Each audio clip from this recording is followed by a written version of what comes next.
Assalamualaikum warahmatullahi wabarakatuh. Apa kabar semuanya? Semoga dalam kondisi baik ya. Kita bahas tentang brainstorming. Brainstorming, secara definisi, brainstorming merupakan suatu alat diskusi sederhana yang berasal dari ide anggota melalui musyawarah mufakat. Jadi di dalam brainstorming ini kita menghimpun ide-ide dari setiap anggota, dipilih ide-ide tersebut, nanti didiskusikan setiap ide, setelah didiskusikan, dimusyawarahkan, dan diambil untuk ide yang terbaik di dalam musyawarah tersebut. Ini brainstorming. Seni dalam brainstorming itu tentunya ketika brainstorming ingin berjalan lancar, maka kita dalam setiap anggotanya harus menanamkan diri kita eh, menahan emosi, ya, menahan emosi setiap di atas kritik maupun saran dari anggota yang lain. Di dalam hal ini tentunya kita diharapkan berlapang dada atas keputusan yang diambil, walaupun ide kita tidak masuk ke dalam keputusan yang diambil. Biasanya keputusan yang musyawarah mufakat ini merupakan gabungan-gabungan dari ide-ide yang ada. Ini seni dari brainstorming. Yang pertama adalah menahan emosi, baik yang kedua menahan kritik, yang ketiga menahan saran, bukan menahan saran ya, menerima saran dan berlapang dada. Selanjutnya, brainstorming digunakan untuk membahas segala hal sifatnya santai. Tapi demikian, ketika brainstorming itu terjadi suatu perdebatan ide, maka yang harus ditaati oleh setiap anggota adalah aturan dasar yang diterapkan oleh fasilitator maupun orang yang mewakili kita sebagai moderator. Itu definisi dari brainstorming.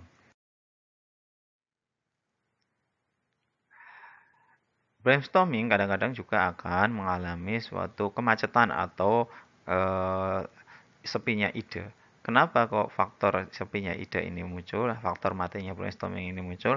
Paling tidak ada dua hal. Yang pertama adalah minimal gagasan yang dikemukakan dari setiap individu anggota di dalam diskusi itu tidak menyampaikan suatu pendapat atau ide. Nanti ini bisa di, di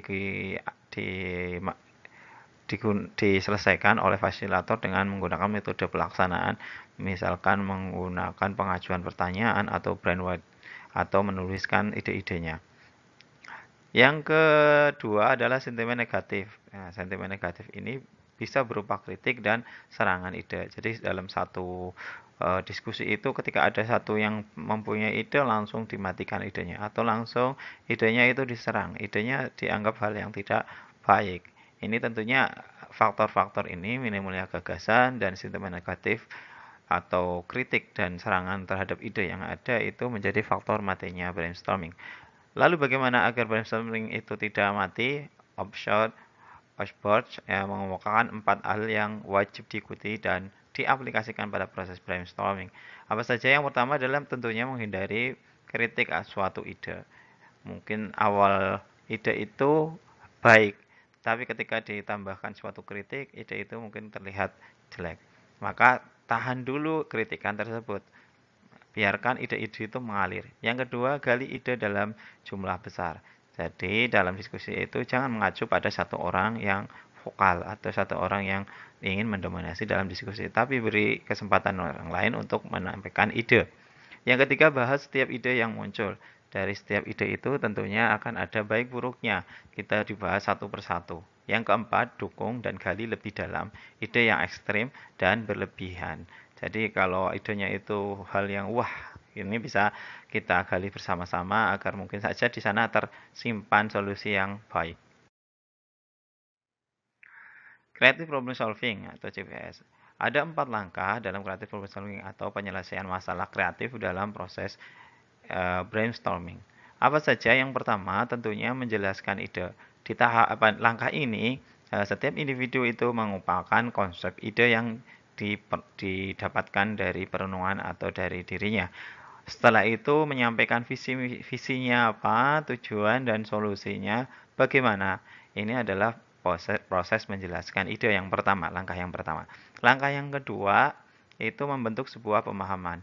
Jadi setiap ide-ide yang muncul dari setiap individu anggota berikutnya dieksplor ide tersebut, digali lebih dalam lagi ide tersebut dan setelah dieksplor, selanjutnya adalah membentuk sebuah konsep baru. Dari ide-ide itu mungkin bisa digabungkan atau bisa dimanipulasi sehingga membentuk sebuah pemahaman yang sama, sebuah pemahaman yang baik. Yang berikutnya, langkah ketiga adalah mengembangkan ide. Dari ide ini dimunculkan suatu ide-ide baru.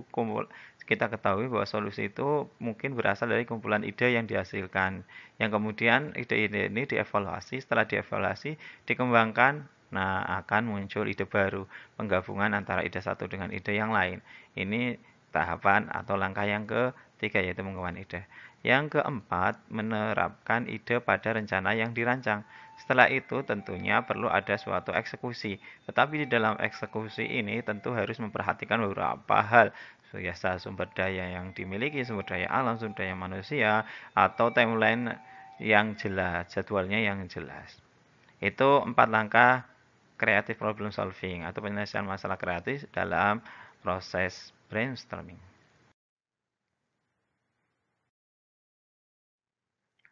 Bagaimana prinsip-prinsip dalam brainstorming? Yang pertama, prinsipnya tentunya adalah keseimbangan antara pemikiran yang berbeda dan konvergen.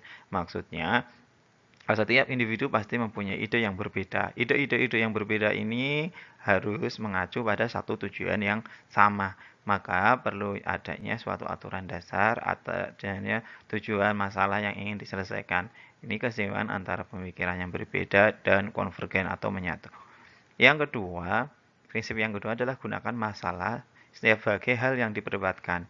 Jadi yang muncul masalahnya apa? Nah, itu yang perlu diatasi. Masalah inilah yang nantinya memunculkan ide-ide dan solusi ini tentu yang akan dibahas. Yang ketiga, prinsip yang ketiga, menangguhkan penilaian dan kritik. Jangan terburu-buru kita menilai pendapat orang lain itu benar dan salah. Kita pertimbangkan dulu karena bisa jadi apa yang kita anggap salah ketika ditambahkan atau dijelaskan dengan suatu fakta-fakta yang lain yang belum kita ketahui, bisa saja pendapat itu memang benar. Maka membuka pikiran itu menjadi penting. Jadi menangguhkan penilaian dan kritik. Yang keempat prinsipnya adalah membiasakan kata ya dan, bukan membiasakan kata tidak. Kata iya ini bermakna menggali lebih dalam informasi baru dan cenderung ada keinginan tahu lebih jauh atas ide baru. Sebaliknya kata tidak tetapi itu cenderung menutup pemikiran kita bahwa ide yang dimunculkan itu sudah mentok. Idenya sudah tidak layak digunakan. Padahal kita perlu mempertimbangkan dari berbagai sudut. Lalu prosedur pelaksanaan brainstorming secara kelompok bagaimana? Yang pertama tentunya perlunya ada rencana atau rencana brainstorming, di mana dibuat kelompok sesuai dengan fungsi dan jabatannya. Kalau yang dibahas tentang staff ya tentunya anggotanya adalah staff. Kalau masalahnya tentang pemimpin-pemimpin maka dibentuk untuk pemimpin-pemimpin. Setelah itu buat pertanyaan yang mendasar terkait dengan permasalahan yang ada. Setelah ada, baru disusun ide-idenya. Setelah idenya bisa mencari fasilitas dan penjadwalan. Fasilitator yang bisa menengahi berjalannya brainstorming atau berlangsungnya brainstorming.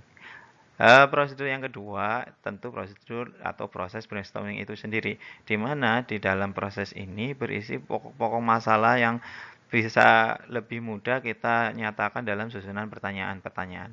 Dari pertanyaan-pertanyaan yang perlu dijawab ini akan mendapatkan suatu kumpulan jawaban, di mana kumpulan jawaban ini yang dianggap sebagai nantinya sebagai solusi yang ingin kita dapatkan. Solusi itu tentunya perlu dievaluasi dulu. Tiap jawaban tadi yang paling tepat yang mana yang perlu dipilih. Ini proses brainstorming.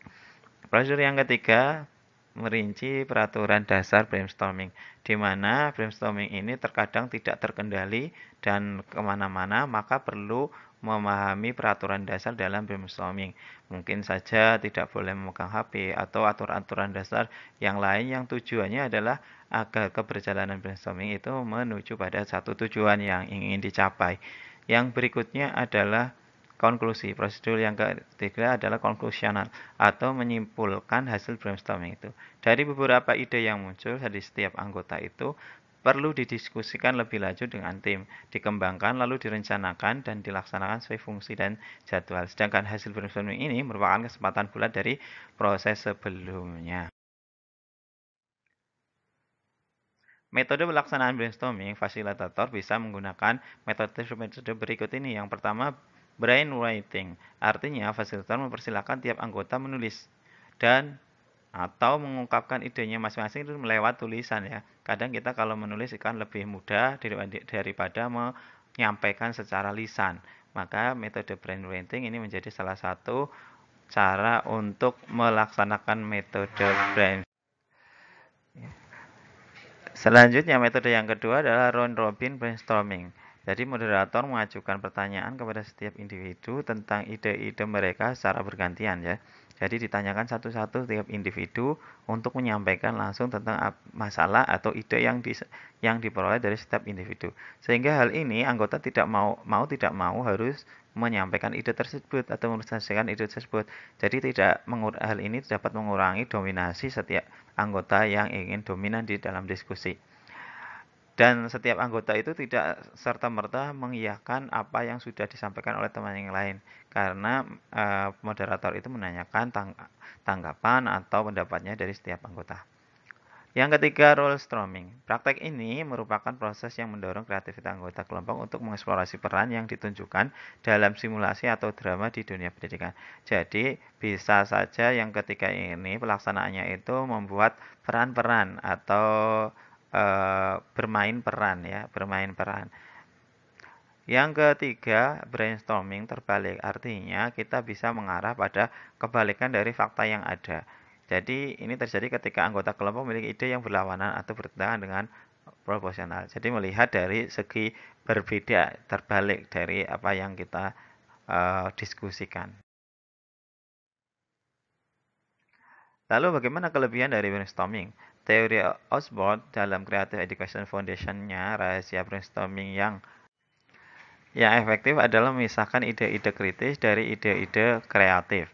Terus berikutnya, prinsip Osborne, brainstorming adalah alat komunikasi dua arah yang menakjubkan dan melibatkan banyak orang yang potensial dalam pemecahan masalah. Ingat, brainstorming bukanlah akhir dari proses pemecahan masalah. Fase terakhir adalah evaluasi, eksplorasi, dan implementasi ide. Tantangan akan muncul pada fase implementasi agar ide kreatif benar-benar bermanfaat dan praktis. Jadi di sini kita bisa menegaskan bahwa brainstorming ini memungkinkan nantinya mendapatkan